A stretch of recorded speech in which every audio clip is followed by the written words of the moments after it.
Hey, what's up, guys? I'm Dion Brown, and you are listening to and or watching Man versus Brand. I am really excited to bring to you my guest, Brian Gorman. Now, Brian is an author, TEDx speaker, podcaster, transformational coach, executive coach. He does a lot in his space. He's also a certified LGBTQ+IA guy of the year. In fact, he is a coach and speaker that helps people really understand how to transform not only their individual lives, but their business. And if you know anything about transformation, then you understand that it really starts at the top. When we are living in our best selves and living in our best spaces, we are servants to the folks that we lead. We are ushering through our own selves a sense of growth and change and transformation.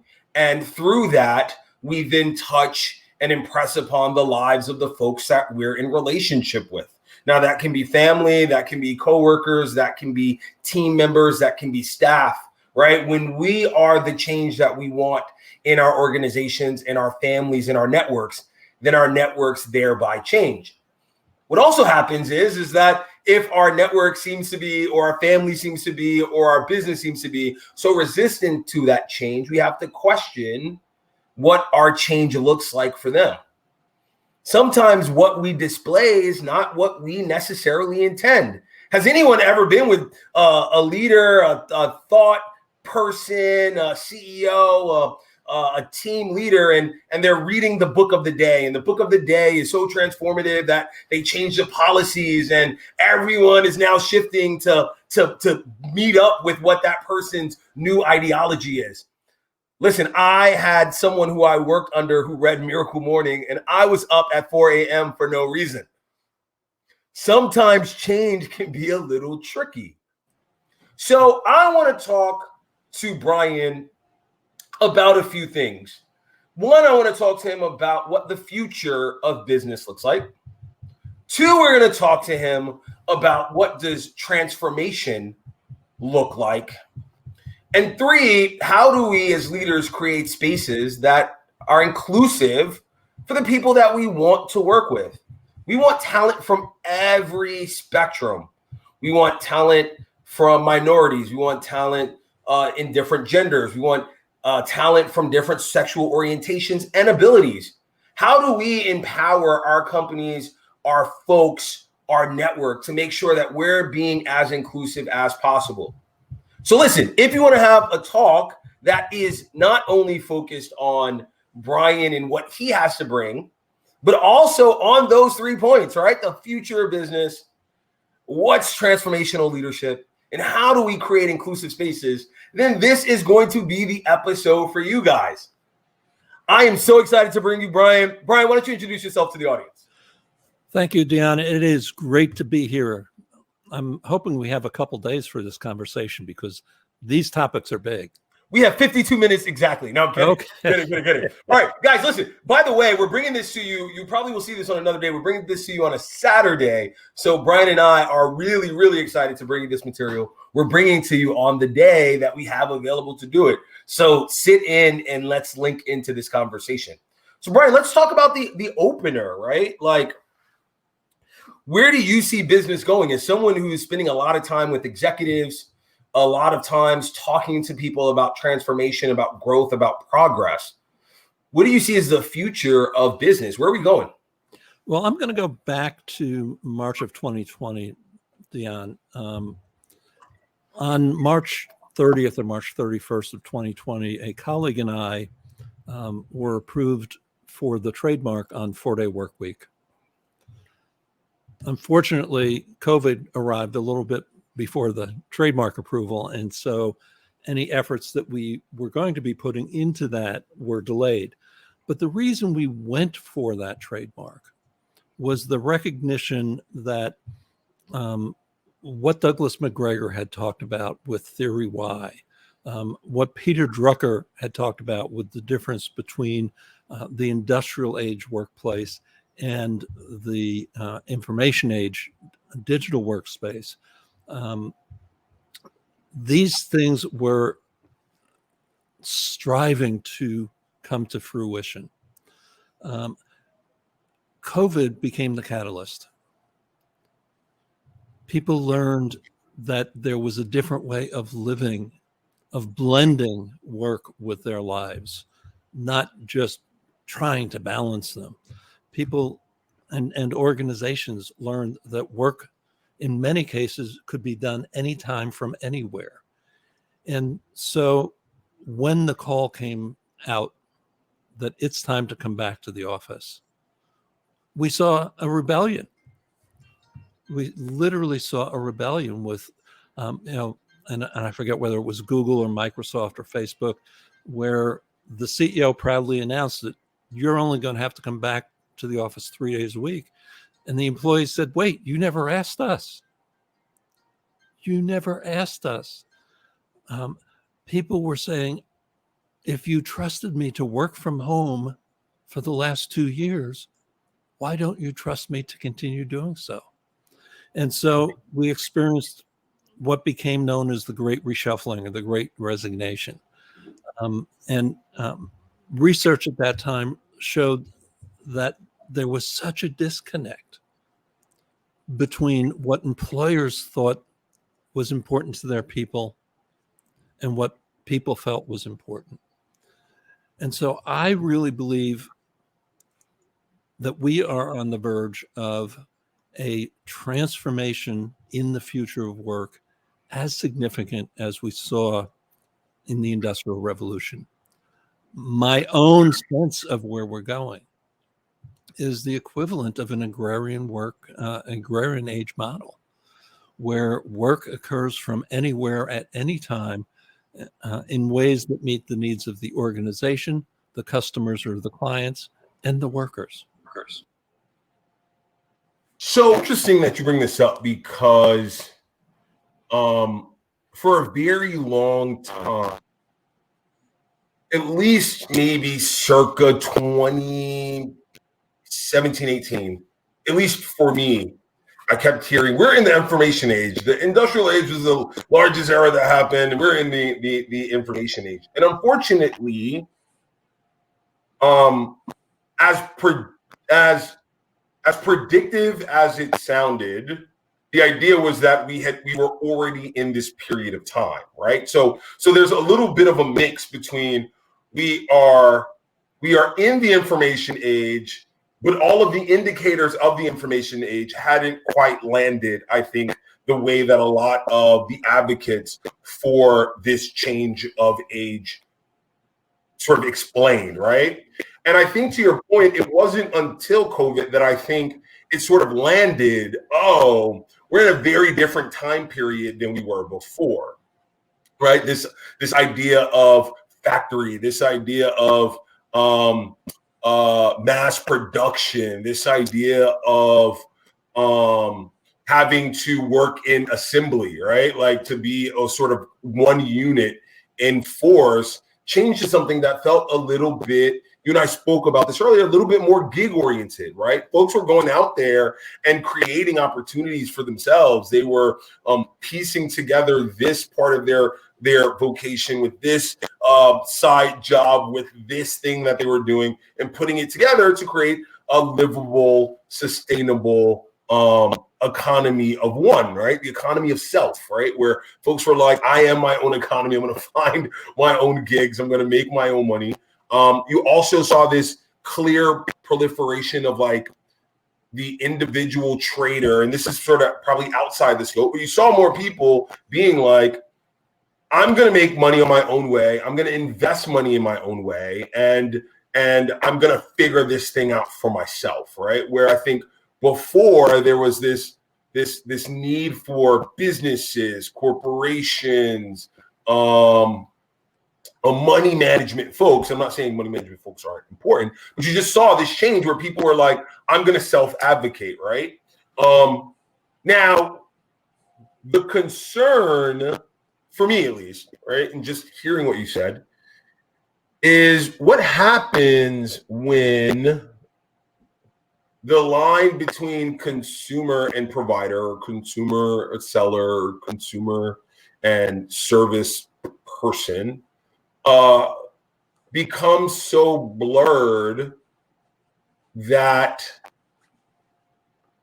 at any given point, we don't really know who's doing what for us. Like, does this create gaps potentially in service, right? If everyone starts wanting to run their own thing, who's running sanitation?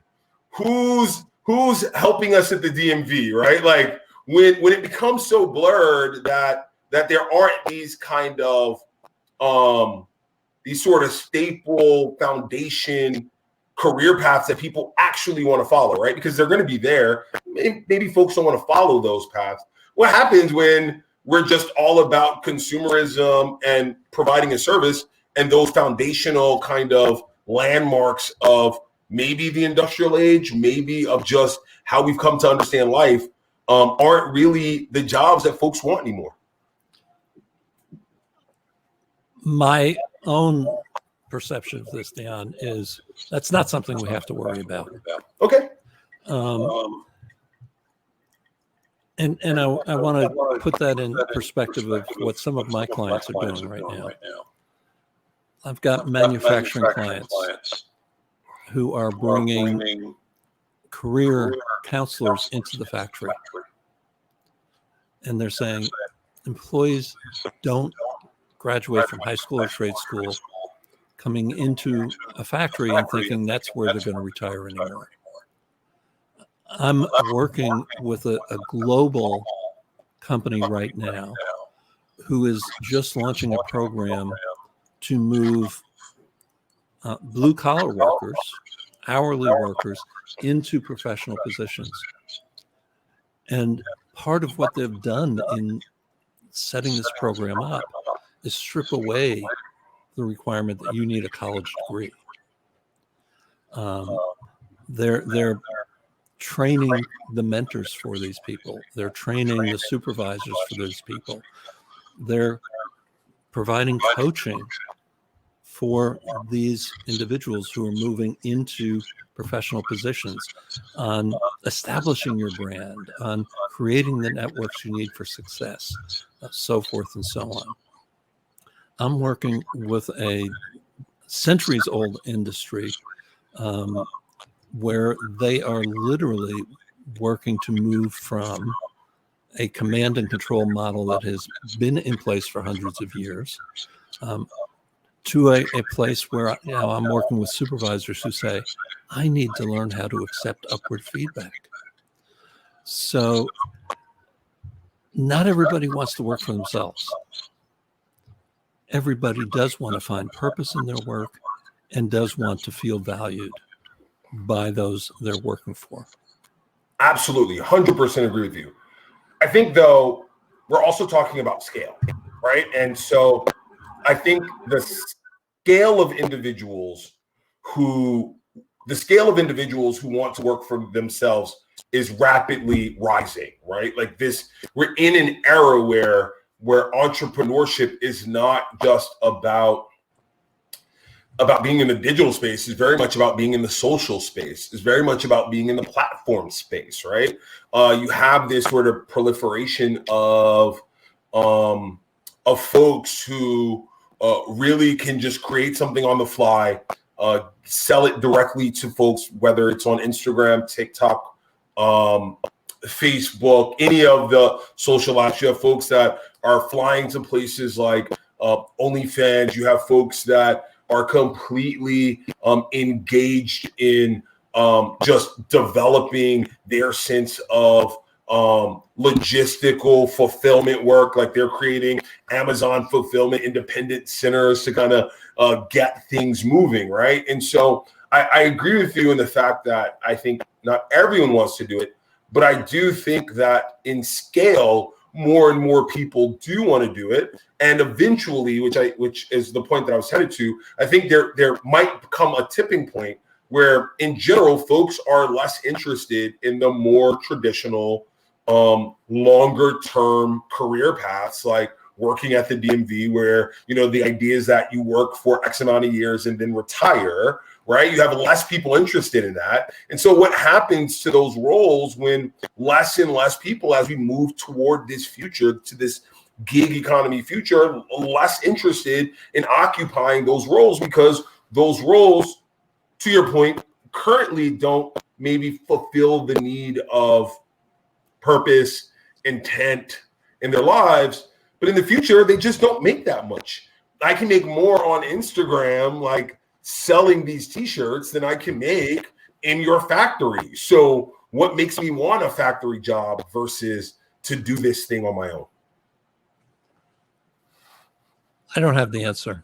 I know, that's why we're on this podcast. That's the point. If you had it, then there'd be no reason for you to be on this. Like, you would just be able to do another TEDx and everyone would be like, yo, you're so amazing. Yeah, I'm not sure where all of that is going. Okay. I really am not. But you're bringing up some really legitimate points and some points of concern. And so, as a business owner, yep, as an entrepreneur, as a leader at any level of the business, part of your responsibility is knowing what does feed not the wallet, but the soul of those people who are on your team. And to really pay attention to how can you align what you need from them with that sense of purpose. And so we are seeing things, for example, read a fascinating study about hospital maintenance workers, some of whom are there for the paycheck. And that's legitimate, that's valid. Their commitment, their purpose in being there is to feed their families, to provide their families with shelter and nourishment and so forth. But some of them are there for a very different reason. Some of them see themselves as healthcare workers. And when you have the conversation with them, I remember in the study, they were talking to one housekeeper who every time she walked into the room, a patient's room, the first thing she did is looked up at the ceiling. And the researcher said, "Why do you keep looking up at ceilings?" She said, "That's what the patients are looking at all day."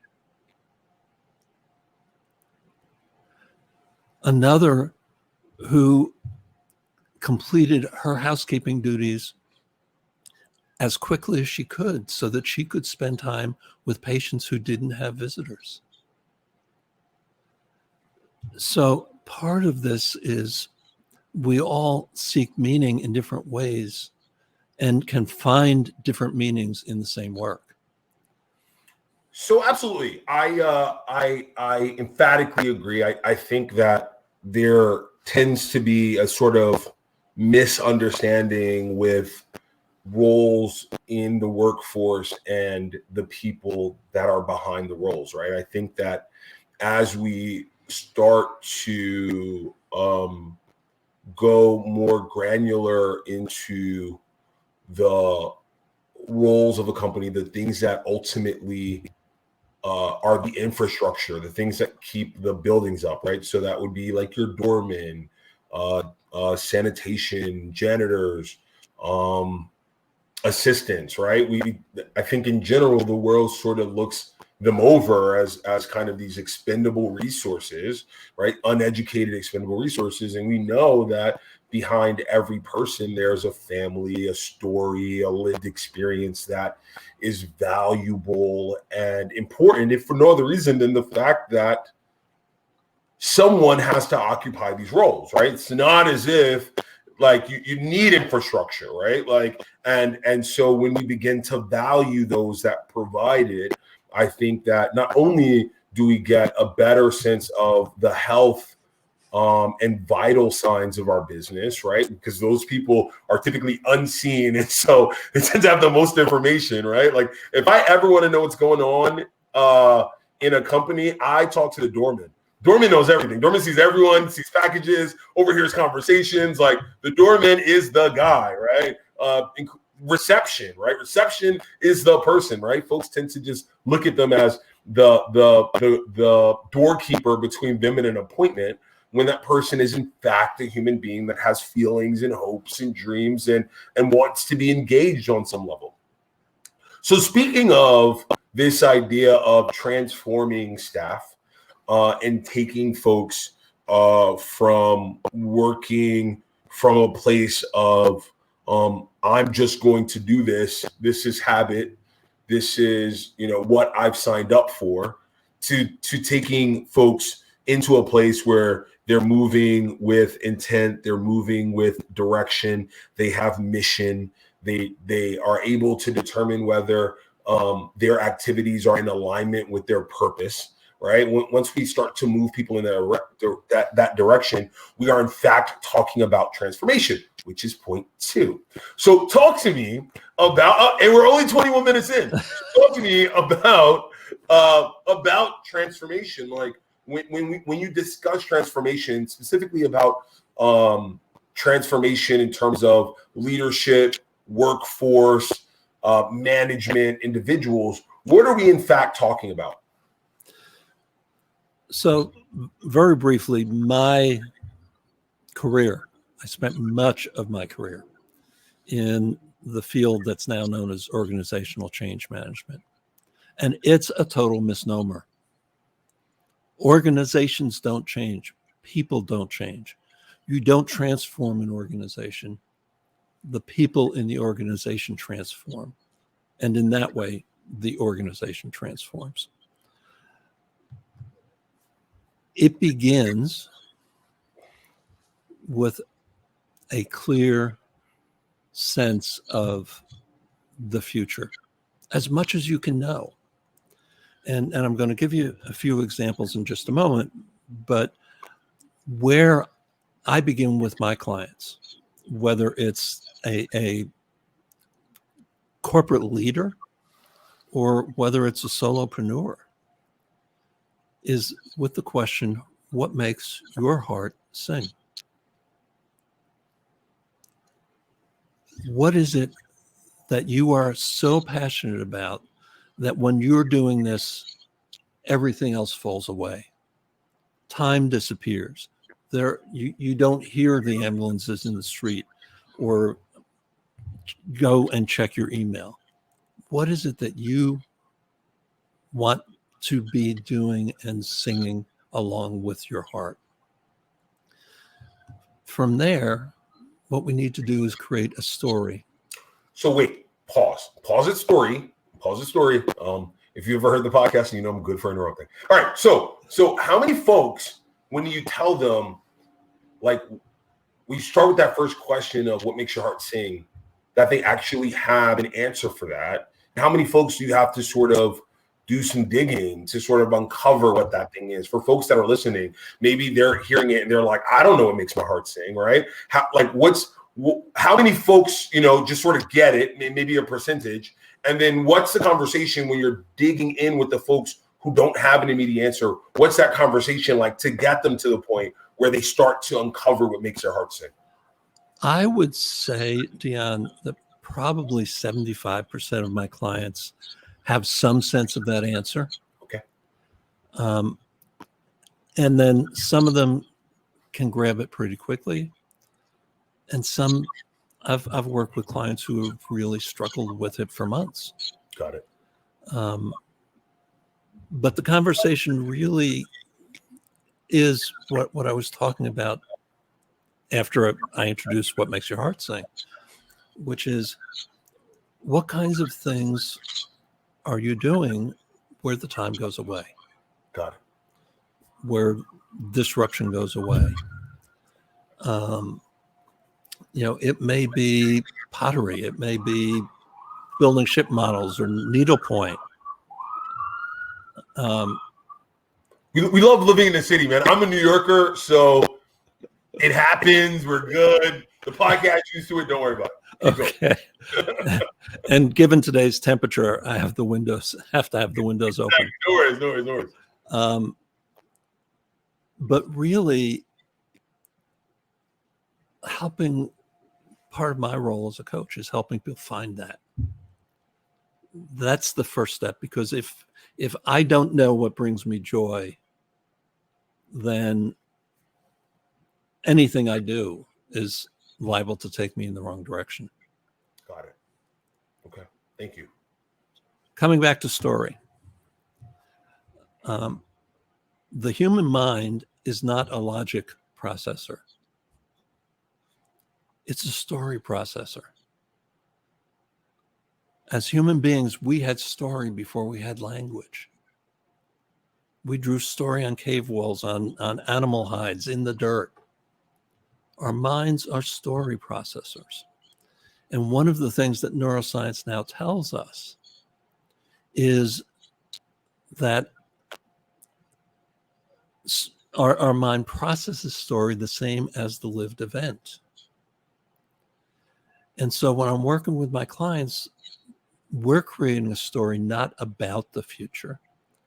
In 5 years, I'm going to grow my business by X and have Y employees. That's all up here. There's no passion connected with that. We create a story from the future. I can't believe it. 5 years ago, people told me I was crazy to think I could grow my business to this size. And we did it. We had to overcome this obstacle and this obstacle and this obstacle. And here we are. Wait, so Brian, so what you're saying is that instead of working in the present and predicting what your course of action will be and the result is in the future, what you instead ask people to do is to speak as their future self and discuss what it feels like to be in that future, and then work backwards to their present self to feel and engage in all of the emotions, insight, strategy, whatever that got them to that future self. Absolutely. Okay. And what you're beginning to do, Dion, is you're actually beginning to build new neural networks. You're beginning to shift your unconscious filters about what gets through into your consciousness. And so, people, you and I have heard this, we've probably experienced it, as have many listeners, feel like when I'm on my path, doors open for me. Those doors were always there. But when you're on your path and you're conscious of being on your path, you have different awarenesses. And so the other piece of this is you don't have to know it all. I had one client who all she could say is, I know what it feels like to be doing the work I'm doing. I have no idea what it is. I know what it feels like to be working with the people I'm working with. I have no idea who they are. And I know I'm known for my signature red blazer. That was all she could start with. But again, you're the author of this story. My current story shifted when COVID hit because it had time frames that COVID disrupted. That's okay. You edit the story. And the last piece at a high level of this is write the story in your language. It doesn't have to be in words. I've had clients who create dance, create art, create music. And when you see it, when you hear it, you hear a story of transformation. Okay, so when someone is looking to transform and they have articulated in whatever language that they have available to them, right? Whether that language is dance, language is art, language is spoken word, written word. Aside from telling it to you and telling it to themselves, should they be recording this in order to track it, in order to be accountable to it? Or is it something that when it is cemented as a story in their mind, that's really what the work is? And the path to which you get there is determined by your ecosystem, the world, the timing of the world, opportunity availability, resource availability, what have you. So am I writing this down? Am I recording this? Am I talking to other folks about it? Am I creating an accountability system around it? Or am I really cementing this in my head and maneuvering through the world as I do? It's both and. Okay. If we don't have any accountability, it becomes very challenging when we encounter those inevitable challenges. And again, I have not been leading, and I have been on teams working even with global corporations that have taken this approach. And so it has to be written, it has to be communicated, it has to become, what does this mean for me as a payroll clerk? What does this mean for me on the assembly line? What does this story has to be? What does it mean for me in Naples, Florida, or in Naples, Italy? The story from the top needs to be spoken to and speak to the people throughout the organization. Okay, so I spoke to an earlier point where I said that I've been under the team of folks who basically they chase transformation. Man, that's a tongue twister that you do not expect that happens. All right, chase transformation, that was the struggle. All right, so I've been under folks who chase transformation, and I found it to be very difficult. They're reading Good to Great. They're reading, all of the books, right? Fierce Conversations. They're reading all of the seminal stuff that folks that want transformation are reading, right? The Alchemist. They're just reading, right? And then, all of a sudden, there are no more chairs because we should have standing meetings that only last 5 minutes. And then we're meeting at 8 o'clock. No, we're meeting at 8:06 because meeting on the hour is problematic and it doesn't create accountability, right? We're not able to take notes. Then we're doing flow charts for information. Then we're everyone's taking an assessment. And then all of a sudden, it's about free flow conversation. And assessments don't really matter because they add rigidness in our roles, right? And so how do we know, in your opinion, when we are, and I want to framework this in the correct way, when we are meaningfully working towards what transformation means for us,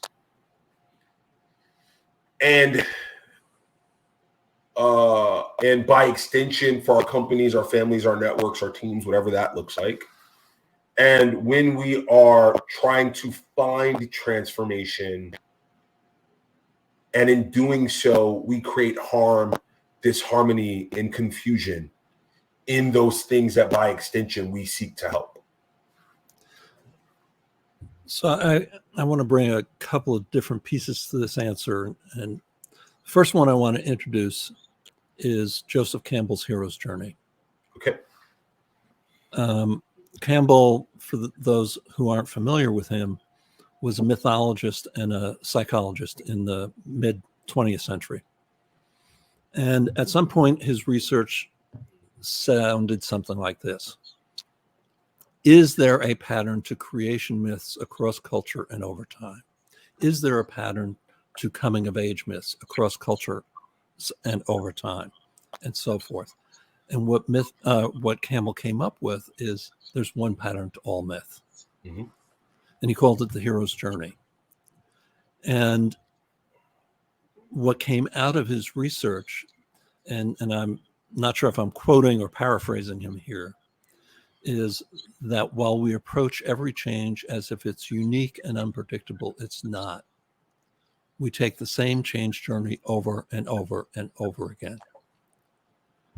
So, and that's actually the framework that I use when I guide my clients through transformation. But the first piece of the question, of the answer for you, is how do we know if we're actually moving, is where are we sitting in this journey? Where are we sitting in this journey over time? The second piece, I heard you over and over and over again talking about things that we're doing. Actions are not the same as outcomes. Actions are not the same as results. And so as you sort of map your path through this journey, you need to look at two things. Are we putting in place the things that we need in order to get there? You know, if we think about this as climbing Mount Everest, you know, are we developing the route? Are we putting in place what we need to track the weather conditions? Are we putting in place the base camps, the plateaus, where we need to stop and reconfirm the next path forward and re-energize ourselves and so forth? Are we putting in place those things that we need to make this journey? But the second piece is, are we actually seeing the results? And if we're not planning on and don't have any way of measuring actual outcomes along the way, we can just be climbing the same piece of the hill over and over and over again. Now, to the other side of that point, I think that there are leaders who pride themselves on being unmoving, on being unchanging.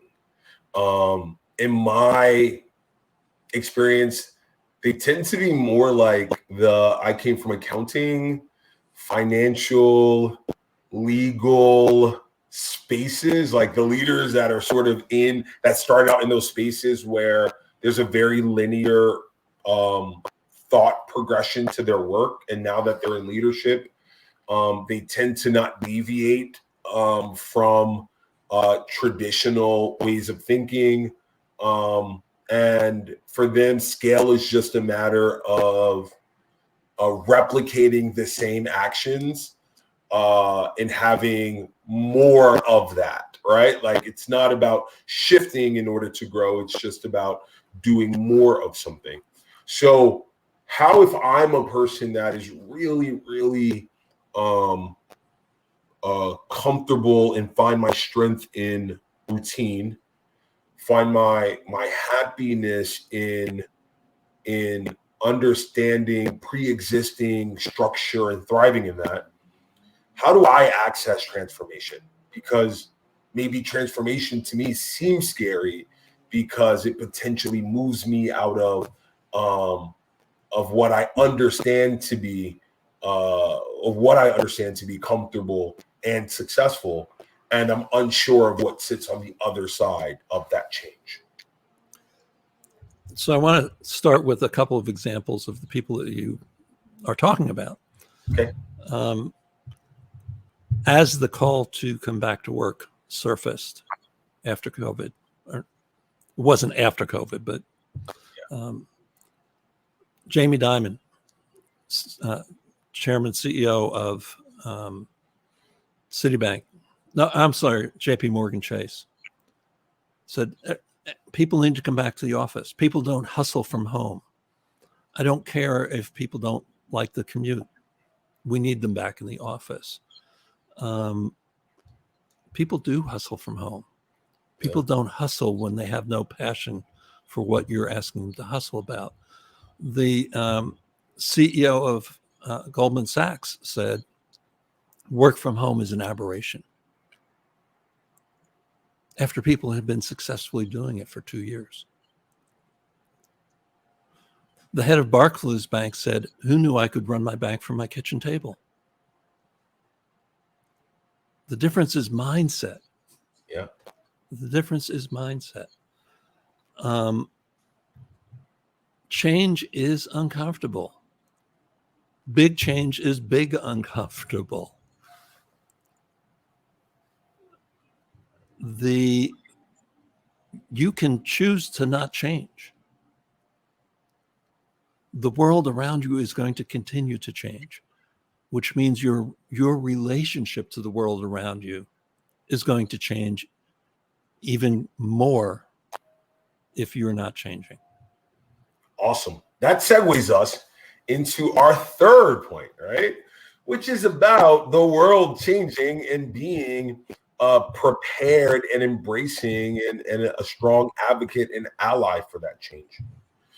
So now more than ever, I believe, and I imagine, not just I believe, but there's just common thought that workspaces needed more inclusion, and not inclusion as a fulfillment of a role by a person that inhabits a community, but to have policy in place, language in place, in order to not only allow that person from that community into your workspace, onto your team, but in order to make that person a member, right? And a member not just by their presence, but a member in the way that we embrace, in the way that we uplift, in the way that we create clear pathway, in the way that we understand them and also seek to understand their lived experience. So in your work, in being a transformation coach, in being a futurist of business, and in being an LGBTQIA plus coach, how are you seeing inclusion happening in the workspace? And what could we be doing more in order to facilitate inclusion across the board? Listen. It sounds simple in a way, and it's not. I think there are a number of things that I want to say about this, Dion. Okay. The first is that diversity goes deeper than skin deep. So we tend collectively to think about it in terms of race, ethnicity, sex, perhaps sexual identity, perhaps disability, when disability can be seen. But each one of us is a unique individual. I'm actually sitting on a panel this coming week where we're talking about why diversity, equity, and inclusion, the experience of being other. And I invited other panelists based on what our experiences were that I knew about. And then we met this week to so everybody could know one another before we got on the panel. And one of the things we discovered is that under the surface, we are all introverts. That is a difference that either can be overlooked and leaving people feeling on the outside in meetings. We don't gather around the coffee pot. We don't go out drinking with the buddies after work. So we're not seen as team players. And if we don't recognize that difference and respect it and value it, we lose the thoughtfulness versus the spontaneity that those who are more extroverted bring. So we need to create a space where everyone can bring their full self to work. Everyone can feel comfortable being who they are.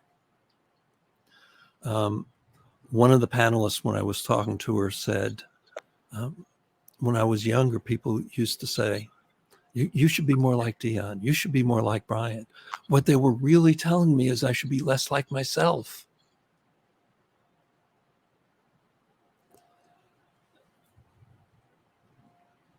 We need to, and I really hope that there's one word I haven't used yet today. Employee. When we have employees or human resources, we can cut them, we can throw them away, we can replace them. We have people who work for us. We have people who work with us. People with families, with problems, with excitement, with wisdom of all sorts. One of the things that I work with, the leaders I work with, and they can be frontline workers because they're leaders too, all the way up to the C-suite, is don't build role-to-role relationships. If I'm on your team, Dion, I'm going to be a lot less loyal, a lot less engaged, a lot less willing to do what you're asking me to do outside of the job description. If I'm working for you, my manager, than if I'm working for Dion. Okay.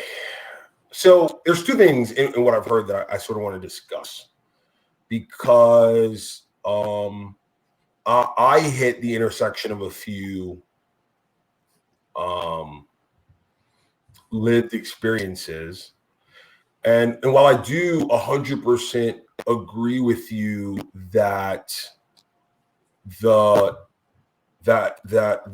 future or the necessity of diversity, inclusion, equity in companies are to really understand personalities and not just apparent, physical, observable differences.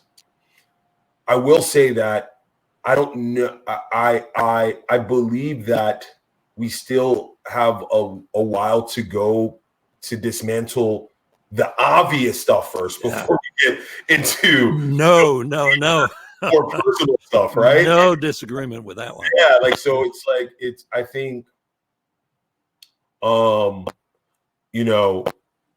I think even so much as like name bias, right? Like hiring based on names, right? Like I don't like the person's last name because it sounds a little too this. I don't like the person's first name because it sounds a little bit too this, right? So it's almost like there's the obvious, then there's the bias based on preconceived notion, and then there is, I believe, to your point, a bias on personhood, on who you are, on what you represent.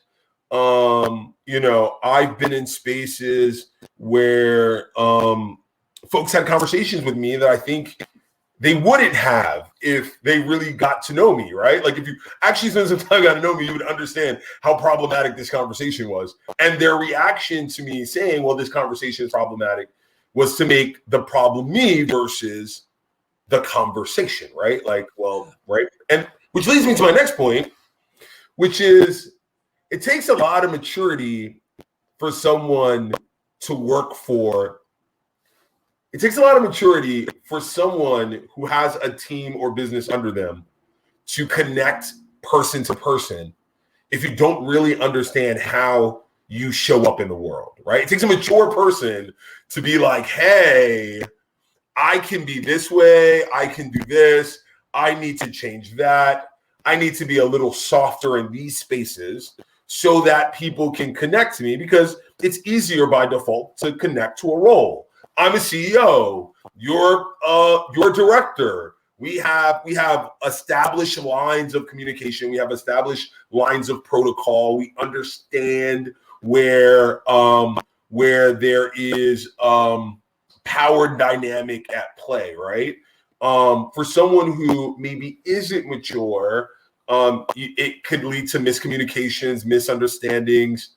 It could lead to one person's intent as a person who has power being represented to another person who doesn't share the same power as being something different, i.e. abuse of power, right? Because the person asked me to come to their house. I didn't really feel comfortable because they were my boss. I said, hey, I'd come anyway, right? So how do we, as leaders, as people who are working under leaders, how do we create a space where we're getting to know people more?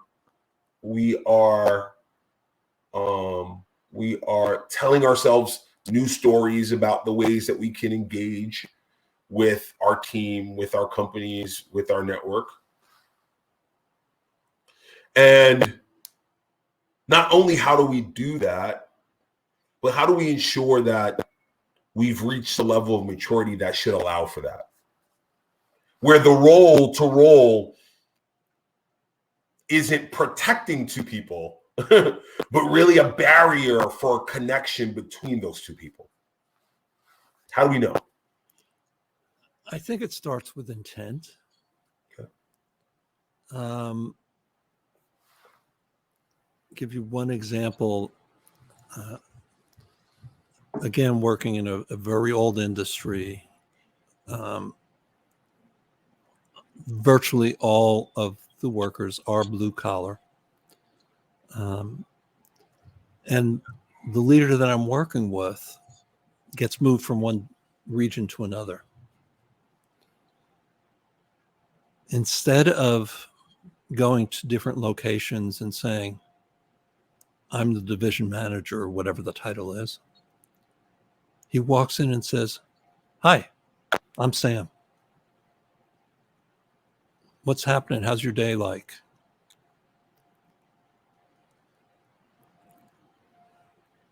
The intention is to say, what's important is you, the person. Yeah. To me, the person, not, hi, I'm the big boss. I'm your boss's boss's boss's boss. Yeah. Talk to me. No, I don't want to talk to you. Yeah. 100%. 100%. Even if you are doing that, right, then you should have already established a sense of connection, right? Where, maybe saying I'm your boss's boss's boss informs that I have the capacity for change, right? But and that becomes an indicator for my capacity to actually have to be an agent of change for what you need. But there has to be some level of trust established, right?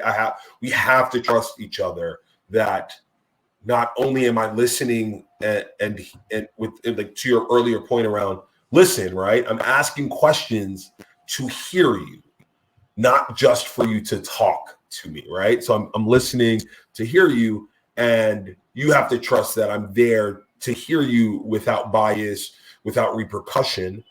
And I have to trust that you're going to tell me what I need to know in order for me to be an effective agent of change.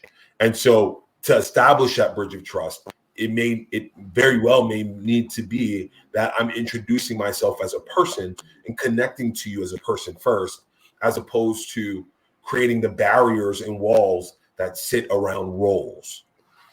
Trust is at the heart of all of this. And just a little bit of neuroscience. Trust resides in our prefrontal cortex. It's where we can think rationally, we problem solve, we do our creative work. Distrust is located the same place as the amygdala, the fight, freeze, appease. So if I don't trust you, I'm not going to open up. I'm not going to be truthful. I'm not going to tell you what it's important for you to hear. Yeah. All right, so I want to, because I would be remiss, we're actually going to close the episode soon. We're at 54 minutes. We covered all 3 topics. Look at us. We did that. We said we needed days. We may need another episode to get into a couple more things, but we got through, at a high level, a lot of stuff. So I want to acknowledge the fact that you have your pronouns listed as he, him, his. And it would be remiss to not mention in a conversation around diversity and inclusion for the folks that don't really understand why pronouns are becoming more important as a way of someone identifying who they are and how they would like to be referred to. Can you speak to that? I can actually speak to it, but you're the guest, so I'm not going to take up your time by an answer. So I'd love to hear your thoughts on it. And I'd love you to add to it. But I just want to give one example. Okay. Was talking to the assistant vice president for DEI for Fortune 500 company the other day. DEI, diversity, equity, inclusion. For the folks who don't know. And he was talking about an email he had received from a worker that he didn't know. And the email said, "Thank you for the work that you're doing. Today, I was able to come to work fully myself for the first time." He scrolled down the email, and there was a picture of this man by gender identity in full makeup. Yeah. That individual may not see himself as he. Mm-hmm. He may see himself as she. He may see himself as they, them. One of the walls that come up around pronouns is that they're inviolate. Well, they're not. If you look at the history of pronouns, they have changed over time as society has changed, and they continue to change. My pronouns are a piece of how I identify. And so by you not respecting my pronouns, you're not respecting me. And so to add to that, I think that there's also in a language concern, this idea of preferred, right? And so folks that are listening, I know that people will sometimes represent pronouns as preferred. I think preferred is some sense of non-obligatory, or you can or cannot, or this is a choice for you as it represents who I am. I think you just want to respect people. And I think if you just listen to people and respect them, it really shouldn't create issue for you, right? So someone gives you their pronouns. It's not that they prefer you to use them. Just use them, right? Like that's like me saying, my name is Dion. I prefer D. If you want to build a relationship, a healthy relationship with me, then start by calling me D. If I say, hey, you know what, actually, I would love for you to call me Dion. We're at a place where that's okay. Then that's absolutely fine. But it's not something, it's a preference in the way that I'm saying, please do it. And not preference in the way that another individual gets to decide for me whether they should or should not use it. And I think that that's something very important in the pronoun space, is that this idea of preferred is not really about another person's preference to use them, but a person signifying to you that this is what they would like to do, would like for you to do, or would like for you to say in order for you to build a relationship with them. That's the only thing I probably would add. I'm with you. Yeah, man. All right. So I ask 2 questions at the end of every episode of Man versus Brand. Are you ready for the first one? Yeah? Deep breath, yes. All right. So on any streaming platform, podcast, book, what's something that you recently engaged with that you thoroughly enjoyed? Whoa. I think one of the most fulfilling things for me right now is podcasting as a guest, as a host. I host or co-host on 3 different podcasts. Give us all 3. Give us all 3 right now. Okay. So the first is Change Management Review. Okay. The second is Conversations, spelled with a Q. Okay. And the third, are you ready? Yeah. It's doobie time. Ooh, tell me about his doobie time. So early on in this conversation, I mentioned that a colleague and I own the 4-day work week trademark. Yep.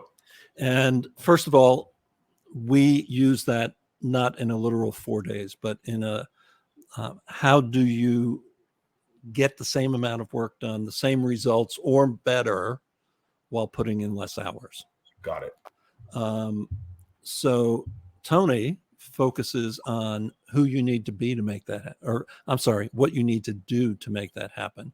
Yep. And I focus on who you need to be. Perfect. So it's doobie time is DO-BE. Okay. That makes me half a doobie. /B. I thought it had to do with marijuana. Listen. No.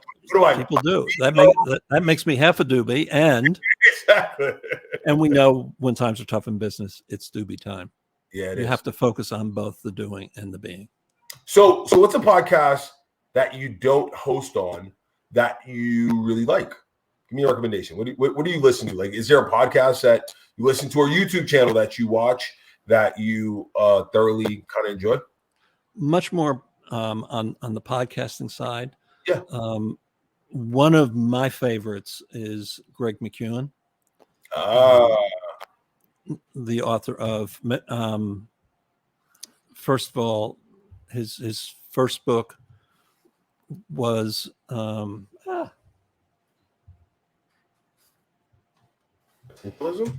Essentialism, yeah. The Disciplined Pursuit of Less. His second book was Effortless. Yep. I think Greg brings a lot of wisdom. I think Simon Sinek brings a lot of wisdom. And then I just sort of pop around and see what sounds interesting. Cool. Yeah, man. Also,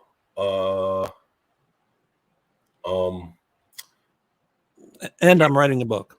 Oh, all right, cool. No, I was going to say that, and I'm not sure what his podcast name is, but I imagine that almost anyone, if you type in Greg McKeown, you'll figure out where he's at. I don't remember the name of his podcast. All right, so let's get to the second question. Okay. Ready? Okay. So very similar setup to the first on any streaming platform, podcast, book.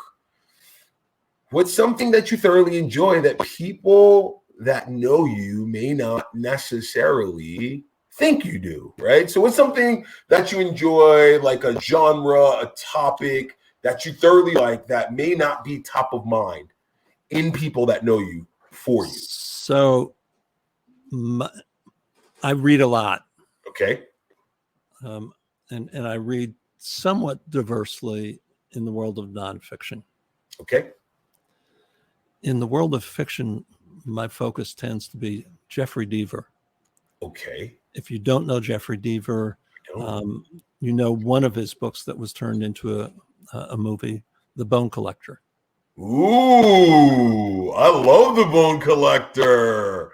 Okay, that was Denzel Washington, Angelina Jolie, the cab driver with the window thing that like would cut people's hands. Oh my God, I loved The Bone Collector. Man, I'm not gonna ruin it for you guys. If you haven't seen book, check it out. That's a classic. The detective in that series, the criminologist really in that series, is featured in I think 15 different novels by Jeffrey Deaver now. Wow, that's awesome. Thank you for that recommendation. I'm definitely gonna check it out. I didn't actually. I think, Bone Collector came out a while back, so I don't even know if I was like avidly reading at that point. I think I was reading, but not necessarily in the same ways. So I'm definitely going to check that out. All right. And I just rebought his first book of short stories, which is called Twisted. Okay. And in the introduction, and I read Twisted at least 15, maybe 20 years ago, he says, when we write a novel, we can take it anywhere we want to, and we have to end in a way that the reader wants to pick up our next novel. Yeah. When we write short stories, we don't have to do that. Yeah. And that's the basis of Twisted. That's awesome. That's awesome. All right, man. Brian, listen, let folks know how they can get in contact with what you're putting out, with the content you're putting out, right? I'm listening right now. I'm like, hey, listen, I want to access transformation. I think that Brian would be great for myself as a leader or my company in influencing how we start to move and show up. Where can they reach out to you? All of this, the recommendations and the information and your bio will be in the show notes, both on YouTube and in the audio podcast. So they'll have that information for links, but I want you to share that if someone is watching or listening right now. So my website is TransformingLives.Coach. And the easiest way to reach me is Brian, Brian, at TransformingLives.Coach. Awesome. Brian, thank you so much for being on the episode. Guys, thank you so much for listening. I hope you enjoyed this episode, man. This has brought some joy to my weekend. Episodes released on Thursday, so I hope this brings joy to your weekend, to your Friday, Saturday, or Sunday. I want to say, guys, if nothing else, invest in your future. Invest in the person that you want to be. And by doing so, you will, in fact, transform. Thank you, Brian, so much. Thank you guys for listening and watching. We'll catch up soon. This is Man vs. Brand. Bye, guys. Thank you, Deon. Thank you.